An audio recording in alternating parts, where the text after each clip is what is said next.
अस्सलाम वालेकुम नाज़रीन, मैं हाँ तुहाडा होस्ट कमर शहजाद और तुसी वेख रहे हो बाखबर दुनिया न्यूज़।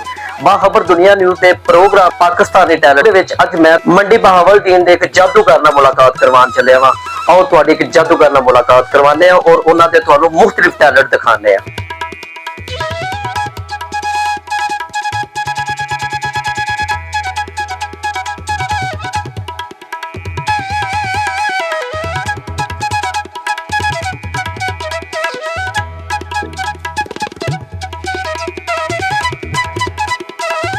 अस्सलाम वालेकुम राजा साहब, बहुत शुक्रिया तुसी बाखबर दुनिया न्यूज़ ਦੀ ਟੀਮ ਨੂੰ ਟਾਈਮ ਦਿੱਤਾ ਵੇ। ਅੱਛਾ ਰਾਜਾ ਸਾਹਿਬ, ਜਿਹੜਾ ਤੁਸੀਂ ਟੈਲੈਂਟ ਸਾਨੂੰ ਦਿਖਾਇਆ ਵੇ, ਇਹ ਨਾਜ਼ਰੀਨ ਜਿਹੜੇ ਨੇ ਤੀਸਰੀ ਵੀਡੀਓ ਚ ਵੇਖ ਰਹੇ, ਇਹ ਤੁਸੀਂ ਆਪਣੇ ਵੇਖਣ ਵਾਲਿਆਂ ਨੂੰ ਦੱਸੋ ਕਿ ਤੁਸੀਂ ਇਹ ਕਿੱਥੋਂ ਸਟਾਰਟ ਕੀਤਾ ਸੀ, ਕਿਹਦੇ ਕੋਲ ਸਿੱਖਿਆ ਸੀ, ਇਹ ਤੁਸੀਂ ਕਿਸ ਤਰ੍ਹਾਂ ਕਰ ਲੈਂਦੇ ਹੋ? ਅੱਖਾਂ ਦੇ ਸਾਹਮਣੇ ਇਹ ਧੋਖਾ ਤੇ ਕਿਸ ਤਰ੍ਹਾਂ ਹੋ ਰਹੀ ਹੈ? ਇਹ ਸਰ ਮੈਂ 8 ਸਾਲ ਲਾ ਕੇ ਕੰਮ ਸਿੱਖਿਆ ਸੀ ਮੇਰੇ ਉਸਤਾਦ ਨੇ ਮੰਡੀ ਬਹਾਵਲਦੀਨ ਦੇ। ਕੀ ਨਾਮ ਹੈ ਉਹਨਾਂ ਦਾ? ਸਨੀ ਸਨਾਵਲਾ। ਉਸ ਤੋਂ ਬਾਅਦ ਸਰ ਮੈਨੂੰ ਵੈਸੇ ਹੀ ਉਹਨਾਂ ਨਾਲ ਮੈਂ ਜਾਂਦਾ ਹੁੰਦਾ ਸੀ ਕਿ ਉਹਨਾਂ ਨੇ ਮੈਨੂੰ ਕੰਮ ਸਿਖਾ ਦਿੱਤਾ। ਤਕਰੀਬਨ 8 ਸਾਲ 'ਚ ਮੈਂ ਕੰਮ ਸਿੱਖਿਆ। ਉਸ ਤੋਂ ਬਾਅਦ 8 ਸਾਲ ਬਾਅਦ ਉਹਨਾਂ ਨੇ ਕਿਹਾ ਕਿ ਆਪਣਾ ਤੁਸੀਂ ਆਪ ਕੰਮ ਹੁਣ ਕਰ ਸਕਦੇ ਹੋ। ਮੇਰੇ ਉਸਤਾਦਾਂ ਨੇ ਇਜਾਜ਼ਤ ਦਿੱਤੀ ਸੀ ਵੀ ਹੁਣ ਤੂੰ ਇਕੱਲਿਆਂ ਕੰਮ ਕਰ ਸਕਦਾ। ਮੈਂ ਫਿਰ ਸ਼ੁਰੂ ਕੀਤਾ ਸੀ। ਹਾਲਾਂਕਿ ਤੁਸੀਂ ਤੇ ਮੂਵੀ ਦੇ ਨਾਂ ਤੋਂ ਇੱਕ ਬੜੇ ਪਪੂਲਰ ਹੋ, ਮੰਡੀ ਬਹਾਵਲਦੀਨ ਦੇ ਵਿੱਚ ਇੱਕ ਤੁਹਾਡਾ ਬੜਾ ਨਾਂ ਹੈ, ਤੇ ਫਿਰ ਤੁਸੀਂ ਇਹ ਅਟ ਕੇ ਕਿਉਂ ਕੰਮ ਕਰਦੇ ਹੋ? ਕਿਆ ਤੁਸੀਂ ਸ਼ੌਕੀਆ ਕਰਦੇ ਹੋ ਜਾਂ ਪੈਸੇ ਵਾਸਤੇ ਕਰਦੇ ਹੋ? ਹਰ ਹਾਲ ਵਿੱਚ ਜਿਹੜੇ ਬੰਦੇ ਕਿਸੇ ਨਾ ਕਿਸੇ ਵਜ੍ਹਾ ਤੋਂ ਮਾਮਲਾਤ ਆਉਂਦੇ ਨੇ ਕਿ ਬੰਦੇ ਪਰੇਸ਼ਾਨ ਨੇ, ਕਿਆ ਤੁਸੀਂ ਉਹਨਾਂ ਨੂੰ ਖੁਸ਼ ਕਰਨਾ ਚਾਹੁੰਦੇ ਹੋ?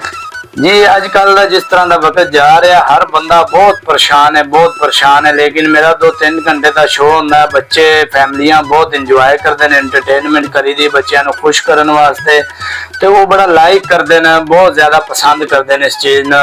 मतलब बहुत एंटरटेनमेंट करते हैं। जिन्नियां परेशानियां टेंशन मैं तो आता इंदे होर भी कोई प्लेटफार्म होना चाहिए, मतलब कि आवाम दे एंटरटेनमेंट वास्ते। अच्छा, तुसी मुख्तलिफ कॉलेज स्कूल दे विच जाके फंक्शन करदे हो? जी, स्कूल कॉलेज दे विच करीदा, बर्थडे वगैरह, उस तो बाद बड़े मैरिज हालां दे शो हुंदे ने जेहड़े उन्हां विच भी शो करीदे। ਇਹ ਤੁਹਾਨੂੰ ਬੰਦੇ ਇਨਵਾਈਟ ਕਰਦੇ ਨੇ, ਬਕਾਇਦਾ ਦਾਵਤ ਦਿੰਦੇ ਨੇ ਕਿ ਆਓ ਸਾਡੇ ਕੋਲ ਪ੍ਰੋਗਰਾਮ ਕਰੋ, ਤੇ ਤੁਸੀਂ ਇੱਕ ਪ੍ਰੋਗਰਾਮ ਦੇ ਕਿੰਨੇ ਪੈਸੇ ਲੈਂਦੇ ਹੋ? ਜੀ ਸ਼ੁਕਰ ਅਲਹਮਦੁਲਿਲਾ, ਮੈਨੂੰ ਇਨਵਾਈਟ ਕਰਦੇ ਨੇ ਬੰਦੇ। ਬੜੇ ਟਾਈਮ ਹੀ ਨਹੀਂ ਹੁੰਦਾ ਕਿਸੇ ਟਾਈਮ ਸਾਡੇ ਕੋਲ। ਮੈਂ ਇੱਕ ਸ਼ੋਅ ਦਾ 40,000 ਰੁਪਇਆ ਲੈ ਲੈਂਦਾ, ਤੇ ਉਸ ਤੋਂ ਬਾਅਦ ਅਗਰ ਸਕੂਲਾਂ ਦੇ ਵਿੱਚ ਕੀਤਾ ਜਾਵੇ ਤਾਂ ਫਿਰ ਬੱਚਿਆਂ ਵਾਸਤੇ ਜ਼ਰਾ ਕਮ ਰੇਟ ਦਾ ਟਿਕਟ ਹੁੰਦਾ, ਕਿਉਂਕਿ ਹਰ ਬੱਚਾ ਫਿਰ ਟਿਕਟ ਨਹੀਂ ਖਰੀਦ ਸਕਦਾ। ਅੱਛਾ, ਇਹਦੇ ਵਿੱਚ ਇਹ ਦੱਸੋ ਕਿ ਤੁਹਾਡੇ ਵੇਖਣ ਵਾਲੇ ਜਿਹੜਾ ਤੁਹਾਡਾ ਪ੍ਰੋਗਰਾਮ ਵੇਖਦੇ ਨੇ, ਉਹਦੇ ਵਿੱਚ ਸਭ ਤੋਂ ਜ਼ਿਆਦਾ ਫੈਨ ਲੜਕੀਆਂ ਨੇ ਕਿ ਲੜਕੇ ਨੇ ਕਿ ਬੱਚੇ ਨੇ? ਉਸ ਦੇ ਵਿੱਚ ਸਭ ਤੋਂ ਜ਼ਿਆਦਾ ਫੈਨ ਜਿਹੜੇ ਨੇ ਉਹ ਬੱਚੇ ਨੇ। ਕਾਫੀ ਲੜਕੀਆਂ ਵੀ ਆ ਜਾਂਦੀਆਂ ਸਾਰਾ ਆਟੋਗ੍ਰਾਫ ਦਿਓ।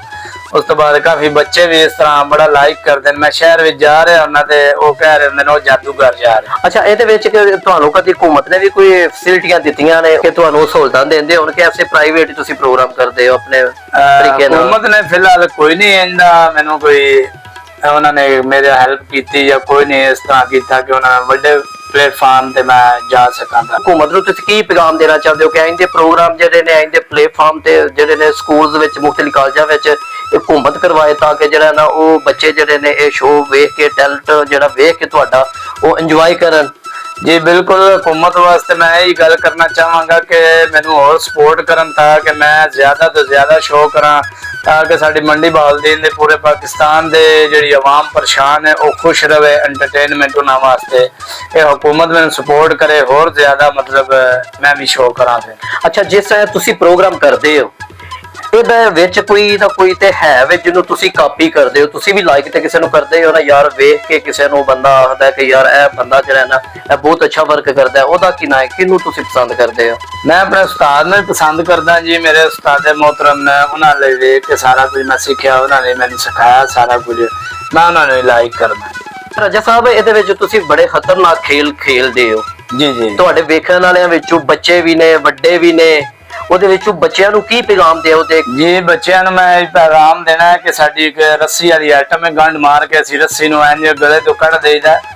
ਇੱਕ ਵਾਰੀ ਰੱਸੀ ਦਾ ਨਹੀਂ ਸੀ ਨਿਕਲਿਆ, ਗਲਾ ਘੁੱਟ ਗਿਆ ਸੀ। ਬੱਚਿਆਂ ਦੀ ਜਾਨ ਵੀ ਜਾ ਸਕਦੀ ਹੈ ਕਿ ਇਹ ਇੱਕ ਸ਼ੋਅ ਹੈ, ਫਨ ਹੈ। ਇੱਕ 8 ਸਾਲ ਲਾ ਕੇ ਸਿੱਖਿਆ ਜਾਂਦਾ ਪਹਿਲੇ, ਉਹਦੇ ਵਾਸਤੇ ਬੜੀ ਤਜਰਬੇ ਦੀ ਗੱਲ ਹੁੰਦੀ। ਉਨੀ ਵੀ ਫਰਕ ਪੈ ਜੇ ਤੇ ਬੜਾ ਨੁਕਸਾਨ ਹੋ ਸਕਦਾ ਬੱਚਿਆਂ ਦਾ। ਬੱਚੇ ਘਰ ਆਪਣੇ ਕੋਈ ਵੀ ਇਹ ਹਰਕਤ ਕੋਈ ਵੀ ਨਾ ਕਰਨ। ਇਹ ਤੁਸੀਂ ਇੱਕ ਤਲਵਾਰ ਵਾਲਾ ਵੀ ਮੁਜ਼ਾਹਰਾ ਕਰਦੇ ਹੋ, ਉਹਦੇ ਵਿੱਚ ਵੀ ਇਸ ਤਰ੍ਹਾਂ ਦਾ ਬੜਾ ਮੁਸ਼ਕਲ ਹੈ ਜੀ। ਉਹਦੇ 'ਚ ਵੀ ਤਲਵਾਰ ਹੁੰਦੀ ਹੈ ਜਿਹੜੀ ਅਸੀਂ ਗਲੇ ਦੇ ਵਿੱਚ ਪੂਰੀ ਕਰ ਦਿੰਦੇ ਆ।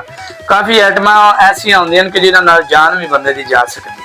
ਤੇ ਤੁਸੀਂ ਆਪਣੇ ਵੇਖਣ ਵਾਲਿਆਂ ਨੇ ਕਹਿਣਾ ਚਾਹੁੰਦੇ ਹੋ ਬੱਚਿਆਂ ਨੂੰ ਕਿ ਇਸ ਤਰ੍ਹਾਂ ਦੀਆਂ ਹਰਕਤਾਂ ਨਾ ਕਰਨ, ਇੱਕ ਫਨ ਨੇ ਜੀ ਇਸ ਬਿਲਕੁਲ ਫਨ ਦੇ ਵਿੱਚ ਬੜੀ ਮਿਹਨਤ ਕਰਨੀ ਪੈਂਦੀ ਹੈ ਤੇ ਤਾਂ ਜਾ ਕੇ ਬੰਦਾ ਇਸ ਮੁਕਾਮ ਤੇ ਪਹੁੰਚਦਾ ਹੋਵੇ। ਜੀ ਬਿਲਕੁਲ। ਨਾਜ਼ਰੀਨ, ਇਹਦੇ ਨਾਲ ਮੈਨੂੰ ਔਰ ਮੇਰੀ ਪੂਰੀ ਟੀਮ ਨੂੰ ਇਜਾਜ਼ਤ ਦਿਓ। ਇਸ ਤਰ੍ਹਾਂ ਦੇ ਟੈਲੈਂਟ ਹੋਰ ਵੀ ਅਗਰ ਕਿਸੇ ਵਿੱਚ ਹੈ ਨਾ ਤੇ ਸਾਡੇ ਨਾਲ ਰਾਬਤਾ ਕਰ ਸਕਦਾ ਹੈ। ਇਹਦੇ ਨਾਲ ਮੈਨੂੰ ਔਰ ਮੇਰੀ ਪੂਰੀ ਟੀਮ ਨੂੰ ਇਜਾਜ਼ਤ ਦਿਓ। ਥੱਲੇ ਪੱਟੀ ਦੇ ਨੰਬਰ ਚੱਲ ਰਿਹਾ, ਤੁਸੀਂ ਰਾਬਤਾ ਕਰ ਸਕਦੇ ਹੋ। ਅੱਲਾਹ ਹਾਫਿਜ਼।